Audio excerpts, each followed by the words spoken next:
ಒಳ್ಳೆಯವರಿಗೆ ಯಾಕೆ ಕಷ್ಟ ಬರ್ತದೆ? ಹೌದು, ಭಗವಂತ ಒಳ್ಳೆಯವರಿಗೆ ಕಷ್ಟ ಕೊಡ್ತಾನೆ. ಯಾಕೆ ಗೊತ್ತಾ?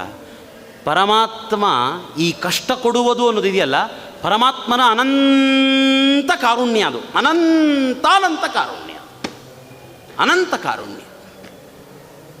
ಆ ಕಷ್ಟ ಅನ್ನೋದೊಂದಿಲ್ಲ, ನಮಗೆ ಮೋಕ್ಷ ಸಿಗಲಿಕ್ಕೆ ಸಾಧ್ಯವಿಲ್ಲ. ಯಾಕೆ ಕೊಡ್ತಾನೆ ಕಷ್ಟ? ಯಾಕೆ ಕೊಡ್ತಾನೆ ಕಷ್ಟ? ಯಾಕೆ ಕೊಡ್ತಾನೆ ಅಂದರೆ ನೋಡಿ, ಒಬ್ಬೊಬ್ಬರಿಗೊಂದೊಂದು ಕಷ್ಟದ ವಿವರಣೆಯನ್ನು ಹೇಳುವ ಅವಶ್ಯಕತೆ ಇಲ್ಲ.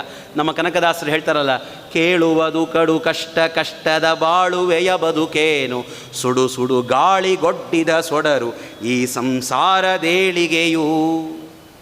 ಕಷ್ಟ ಅನ್ನೋದೇನಿದೆಯಲ್ಲ, ಅದನ್ನು ವಿವರಣೆ ಮಾಡಲಿಕ್ಕೆ ಸಾಧ್ಯವಿಲ್ಲ. ಬಡತನ ಅತ್ಯಂತ ಕೆಟ್ಟ ಕಷ್ಟ, ಅವಮಾನ ಕೆಟ್ಟದ್ದು, ವಿದ್ಯೆ ಇಲ್ಲದೆ ಇರುವಿಕೆ ಕೆಟ್ಟದ್ದು, ಬುದ್ಧಿ ಇಲ್ಲದೆ ಇರುವಿಕೆ ಕಷ್ಟ.